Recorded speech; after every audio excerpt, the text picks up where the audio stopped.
"Slide the bottle across the table," she ordered, her palm steady, voice a steel wire. The overhead light caught on the dirty glass as it wobbled to a stop. "You think that's proof? Please, it's a prank." Her brother's laugh was brittle, somewhere between certainty and fear. "What are you doing? Stop with the theater." Her fingers chipped away at the black wax, scattering shards across the silver platter. The stepmother's bangled arm shook. "You don't belong here, Danielle. Take your penny and go." Danielle pressed the corkscrew into the strange, lumpy cork, splintering it apart. Resin split. Something metal flashed under the cork's skin. An electric hush overtook the room, the storm outside silenced by the tension within.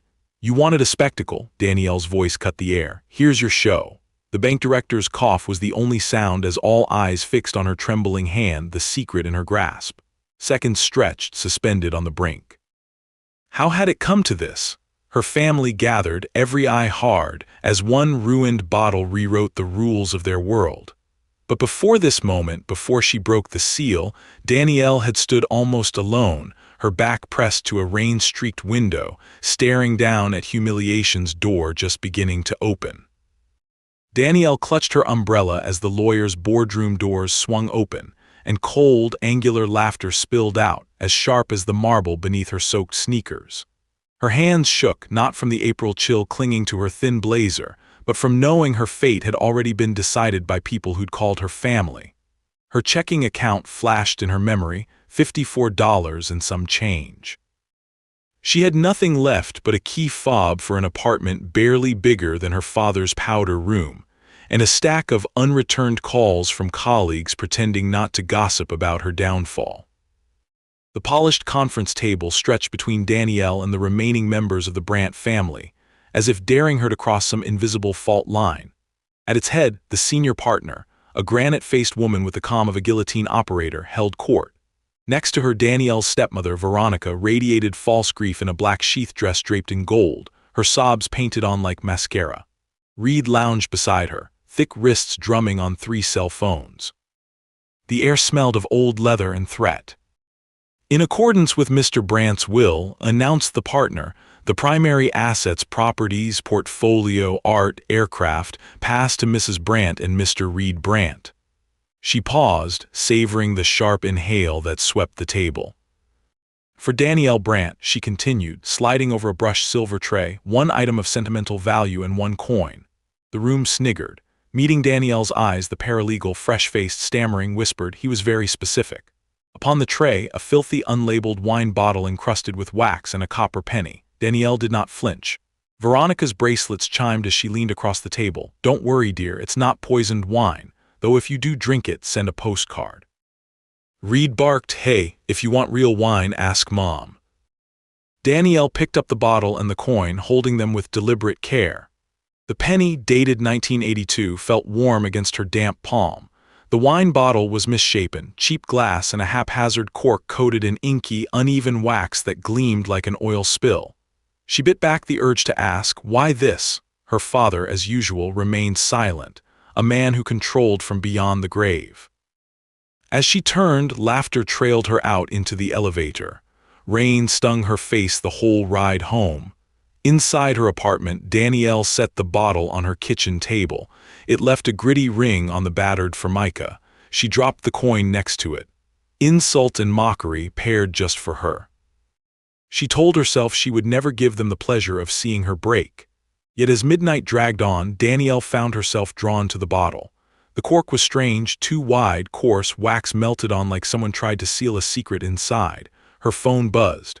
"Hey, this is Trina at Harlow's Wines, just a reminder your old membership expired. Unless..." Danielle ended the call, eyes settling on the wine. If you've ever stood in a room where your very presence was mocked and wondered if you'd ever fight back, you know the current humming beneath Danielle's skin. What was the real joke? The penny, the bottle, or the idea that after all she'd lost, she'd stop searching for the truth? Danielle stomped rain off her boots and set the bottle square in the passenger seat, wrapping it in an old hoodie. The morning rush bled gray across the windshield as she wound her way to River North, city blocks flickering past, unease tightening with each red light.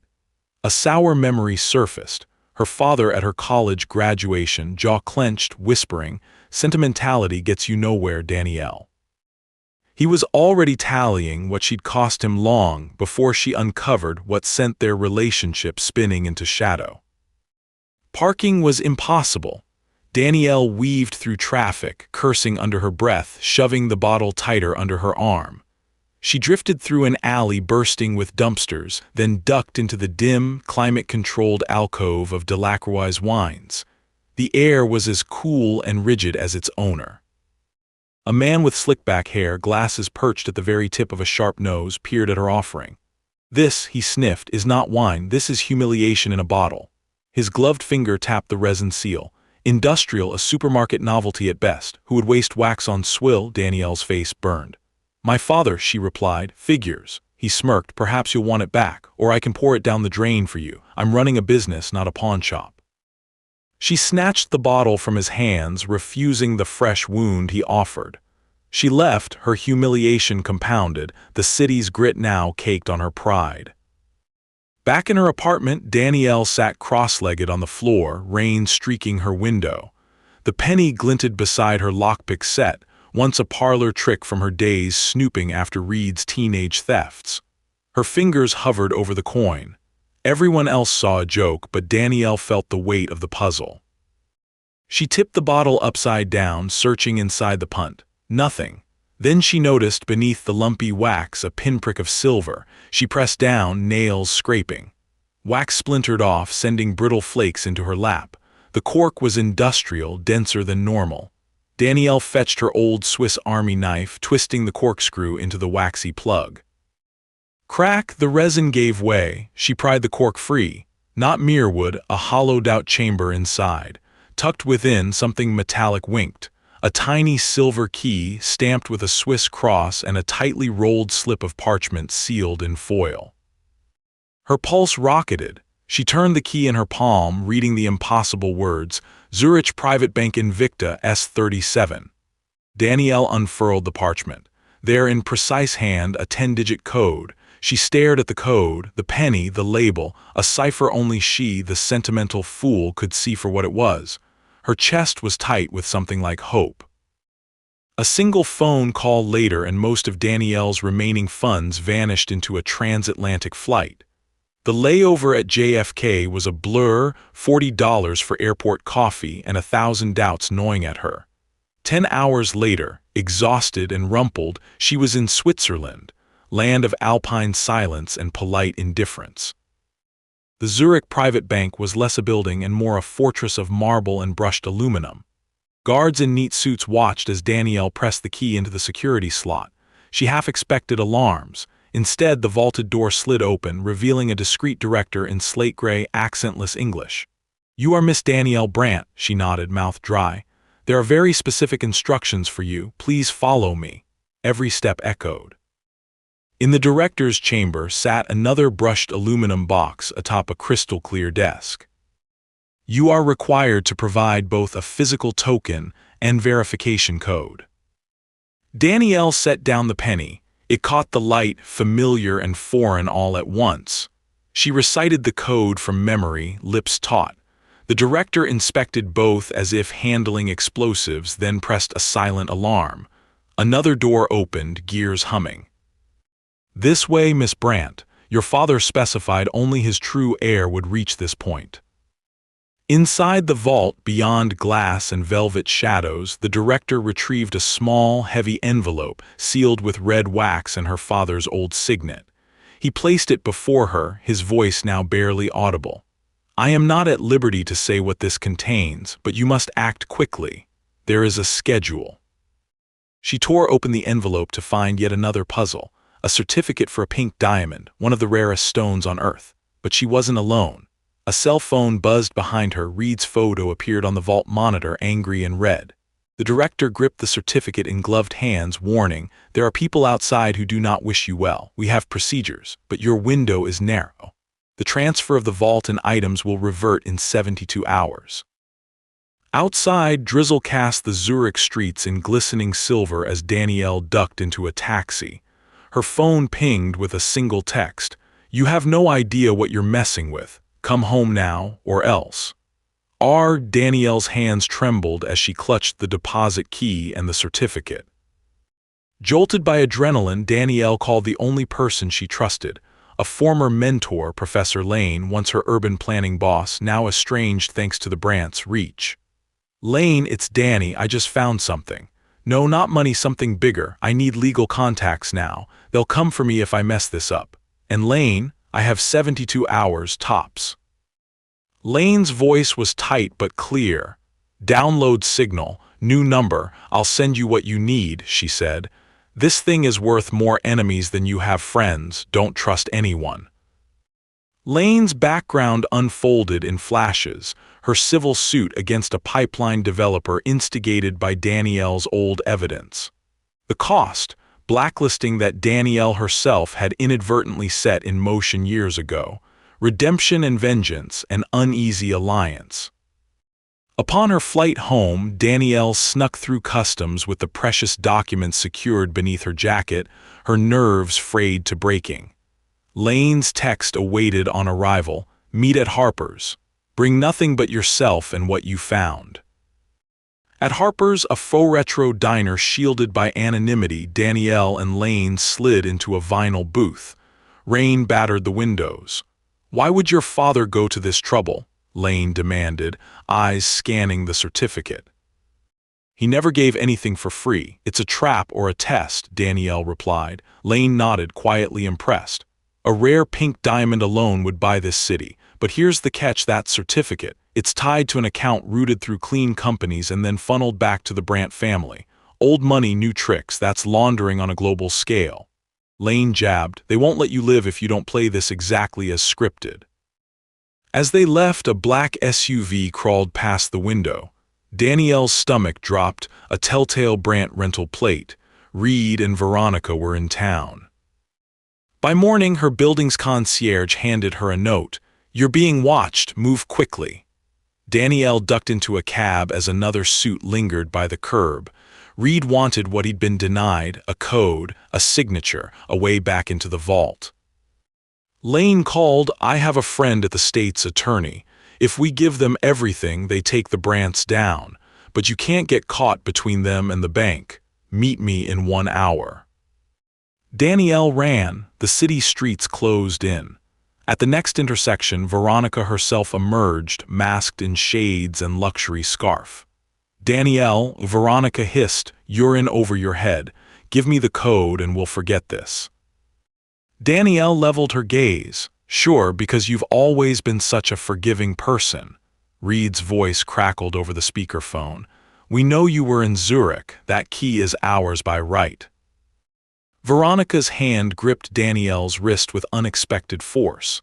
"You don't know what you're holding. It's not just a diamond. It's the last leverage we have. Give it or the bank will hear what kind of daughter you really are." Danielle yanked free, heart pounding.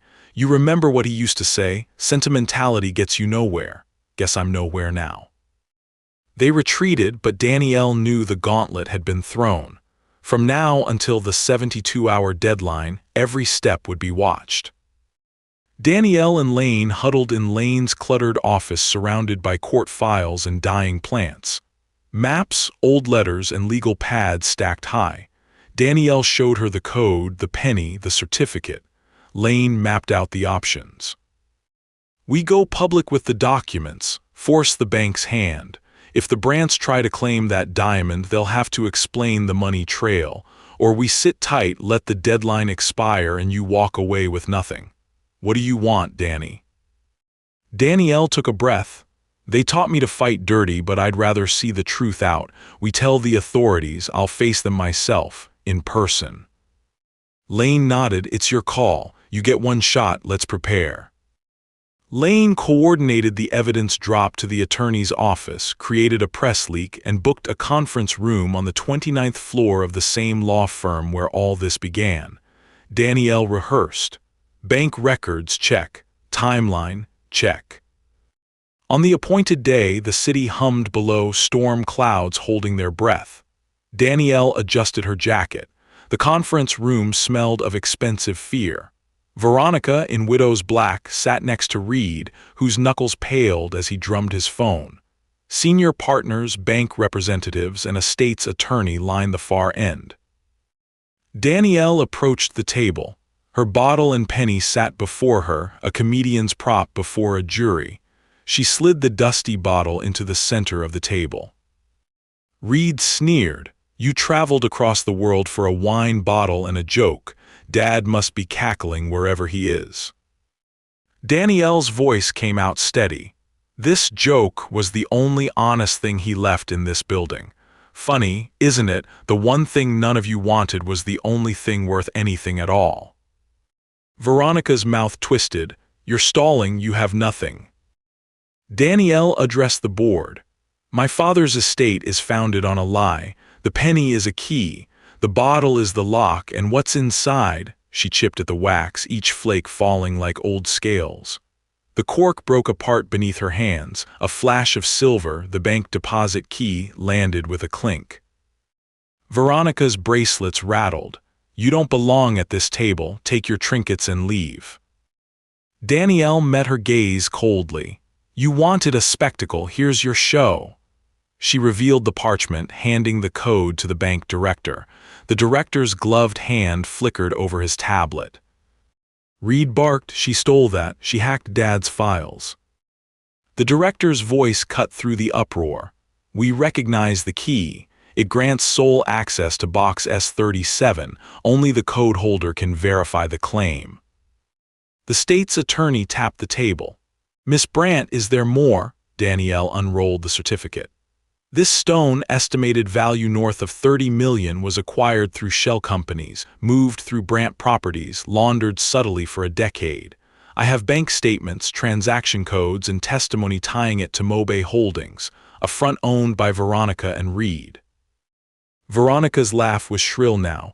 "She's lying, she made it up." Lane powered on a laptop, projecting files. "This is the proof.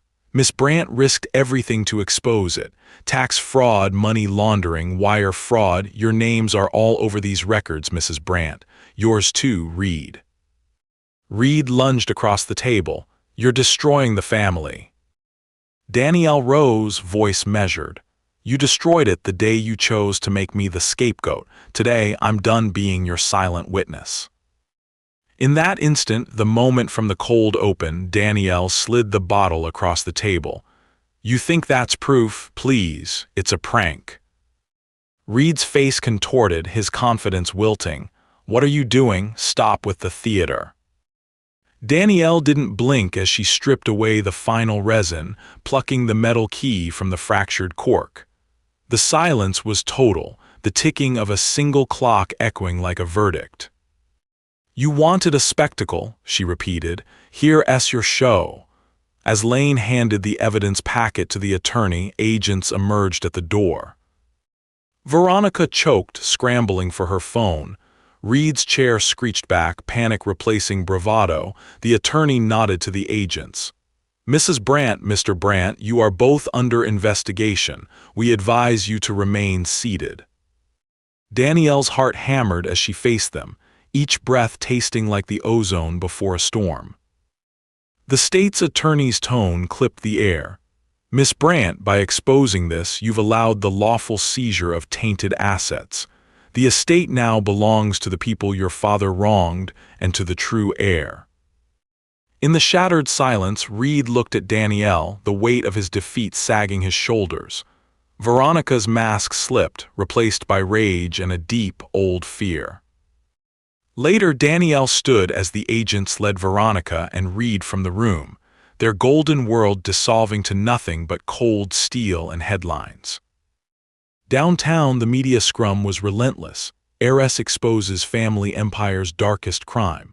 The state's attorney announced the indictments: wire fraud, money laundering, tax evasion. We have forensic evidence, direct witness accounts, and the key that unlocked it all. Veronica and Reed would spend decades fighting for scraps in court, their social circle scattering as fast as their assets. Lane, smiling for the first time in years, squeezed Danielle's shoulder. "You did this, Danny, not your father, not the Brandt name." The luxury condominium once promised to Reed went to foreclosure. Veronica's jewels seized. The diamond auctioned to fund community revitalization. Ironically, Danielle herself commissioned the plan. Neighbors who once whispered behind their hands approached Danielle in the street, offering thanks, sometimes apologies. Lane was reinstated in her department, the truth spreading like a slow sunrise. Danielle returned to her modest apartment, sunlight finally warming the chipped walls. The penny she kept, a memory not of a joke but of a code that yielded far more than money. Wine bottles still lined her windowsill, but now when friends came by, she'd laugh, offer them a story instead of a drink, and remind herself, timing really is everything. Some secrets are aged in darkness, waiting for the right hands to break the seal. When patience meets courage, even a penny and a bottle can upend the most powerful of dynasties. If you've ever wondered whether outlasting the storm was worth it, remember this. Sometimes the world only changes for those willing to open what everyone else has thrown away. Yet endings, Danielle learned, rarely arrive all at once. The first week after the trial passed in a blur of reporters, flashes and cautious phone calls from friends who didn't know if they should congratulate her or simply offer condolences for what she'd lost along the way. She slept with the penny and the pink diamond certificate tucked under her pillow, less as a trophy than as a shield, a talisman against the emptiness that lingered after victory. Lane moved in and out of her days, a steadying presence. There were bagels and bitter office coffee at dawn, media interviews to plan, and sometimes a rare, dazzling smile when the press finally got a detail right. "You're a folk hero, Danny," Lane teased late one night, flipping through emails. "All these people wanted was their pound of truth. You gave them the whole damn inheritance." Danielle grinned, but her eyes drifted to the windows. The storm that had chased her for years was gone, but its memory lingered in every glance, a shadow that stretched further than Reed's threats or Veronica's schemes could ever reach. One evening, as dusk mingled with neon in the city beyond her balcony, Danielle pulled the wine bottle from its place on the sill and sat across from Lane. For the first time, she saw it for what it was. Not just the epicenter of her family's destruction, but proof that everything her father had left behind was a puzzle built for someone unafraid to pick it apart. "So what now?" Lane asked, her voice gentle. There was little left to fight, no more evidence to gather, no more vaults to unlock. You could disappear, move somewhere they've never heard your name. Hell, take the remainder from the bank's reward, buy a vineyard on the Rhone. Danielle's laughter bubbled up. "Me, making wine, I'd end up bottling vinegar, you know that." "You could teach," Lane said more quietly, glancing at the stack of court documents she'd started marking up for her renewed university course. "Design urban spaces that don't just cater to the Brants of the world. Put good in turn that inheritance into something that grows." Danielle was silent, considering. For the first time in her life, the decision was hers alone. No father's will at her back, no stepmother calculating the odds, just her and the future laid open like a fresh page. Across the city, her former family's world was unraveling. Reed's arrogant grin became a mugshot in the Tribune, and Veronica's flawlessly curated facade cracked under the scrutiny of federal inquiry. They still tried to fight her, of course. Letters from lawyers arrived on heavy paper thick with threats and bluster. But with every month that passed, their empire dwindled. Auctioneers toured the Brant penthouse, cataloging art and chandeliers. News cameras caught Veronica leaving the courthouse in dark glasses, clutching a second-hand handbag instead of Cartier. Meanwhile, Danielle's life changed in subtler ways. Investors approached, trying to turn her story into currency. A limited series, one eager producer promised over coffee. Netflix meets Succession, but the real thing. She shook her head, refusing to let her story become a commodity. Not yet, maybe not ever. She devoted mornings to working with Lane at a battered city agency desk. Brant's folly. Chicagoans started to call the revitalization plans she funded with auction proceeds from the diamond. Her father's money returned at last to the people he'd shortchanged. New parks, restored libraries, corner groceries in food deserts. Her signature appeared on every blueprint, never as Brant, but simply Danielle. And she came to see that victory wasn't a sudden rush, more a slow thaw. Apologies came from odd corners, former colleagues, a cousin she hadn't heard from in years, even one of Reed's old friends, gaze sheepish, voice low. Didn't know what was really happening, he mumbled at a community meeting, the air thick with the scent of fresh paint and hope. Guess we all do now. Danielle accepted the olive branch, but not the lies. Her father's absence was everywhere and nowhere, a ghost in the hum of fluorescent lights, the echo in the stairwell when she returned home late. She remembered him standing in the long-ago dusk at her grandmother's vineyard, fingers twirling a silver coin, voice soft for once. Real value, Danny, is what you fight for, and what you refuse to lose. He'd forgotten his own lesson, taken refuge in shells and secrets and all the armor money could build. But she'd broken the seal. On a Friday in late May, Lane appeared in Danielle's apartment carrying a bakery bag and a manila envelope. "Courier dropped this on my office desk," she said, tossing it onto the counter. "Swiss stamps. Want me to open it?" Danielle shook her head, curiosity mixing with caution. She cut the flap herself, hands steady, and slipped free a single sheet of parchment, the ink in her father's hand. "You did it," the note read. "I counted on you not to give up, no matter what anyone told you. The world always demanded too much from you. Now you get to decide what you're willing to give back." Under the note was a safety deposit key, identical to the Zurich one, but this one stamped with the insignia of a local savings bank, the oldest in the city. Danielle laughed in disbelief. Lane was speechless for once. He really set you on a never-ending treasure hunt. "Maybe," Danielle admitted, "but I think the real prize was figuring out when to stop chasing, and when to start living." They went together, out of ritual not urgency, to the little bank on State Street. The manager, grinning at the press clippings pinned behind the counter, led them to a windowless room. Inside the box was one last thing, a faded Polaroid of Danielle as a child, holding up a single penny and grinning, her father's arm draped across her shoulders. Tucked behind the photograph, a blank sheet of paper. On it, in her own scrawl from years ago, was a promise: "I won't let them win." She could have cried at the final twist, at her father's paradox, trust earned but never given, a game mastered too late to play. But she only shook her head, slipped the photograph into her wallet, and turned to Lane. "Let's get coffee, the good stuff this time." They walked through streets reborn, Danielle's head lighter than it had been in months, the penny in her pocket grounding her to all she'd survived. Sometimes, Lane would glance her way and smile, knowing, perhaps, that while some endings close like doors, others open up a dozen windows at once. In fall, Danielle found herself in front of a lecture hall again, this time as the guest, not the student, sharing the story of how a single penny cracked open the steel doors of an empire. The students asked thoughtful questions. What made you keep going? How did you know who to trust? What comes next? Danielle answered carefully. "I didn't always know," she admitted.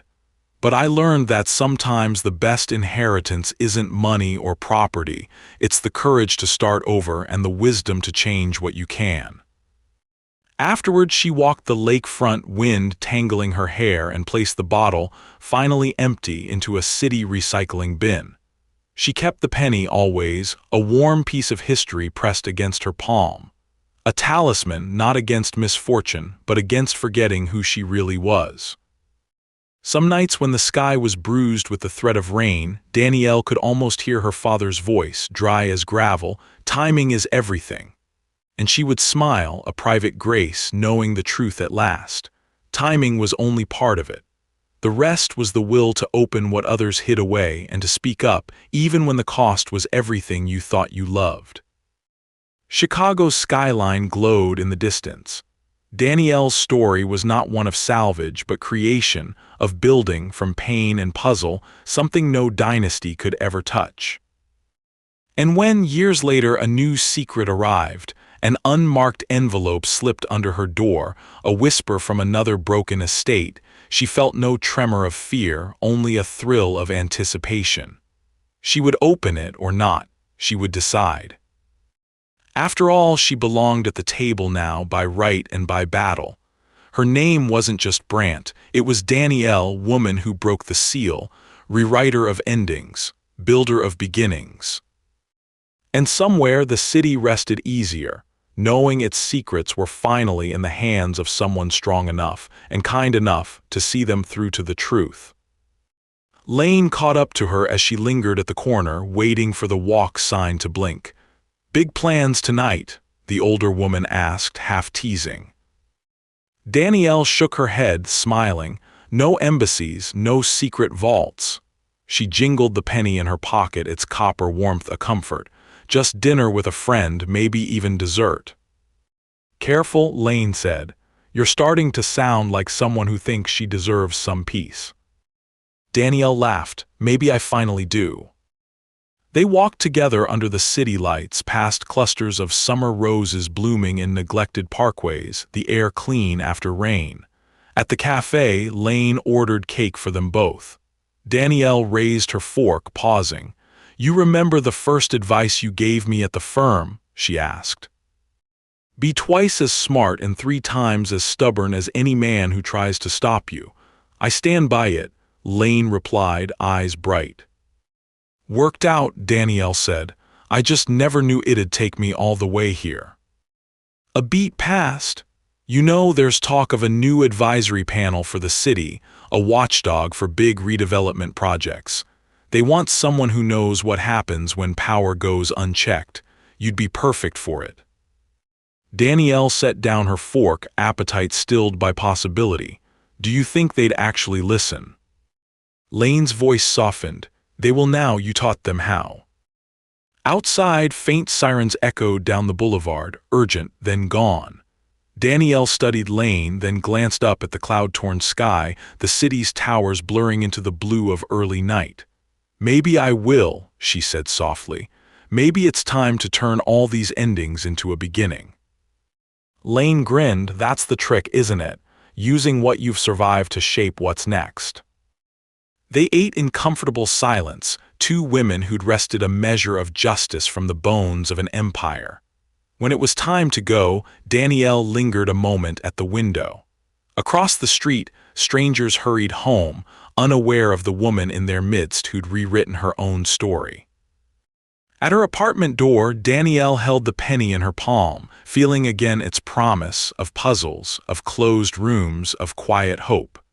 She pressed it onto the entry table beside the faded Polaroid and lukewarm mug of tea. Tomorrow, maybe, she'd look for a new place. Or she'd call the city agency Lane had mentioned. Or she'd simply sleep, unafraid for the first time in years. For now, she turned off the light. The city pulsed below, vast and alive. Danielle Brandt, no longer just a survivor or an heir, breathed in the coming night, free at last to decide how her story would unfold. And in the quiet, she smiled, knowing the most valuable inheritances have nothing to do with fortune or secrets, but with having the courage, every single day, to begin again.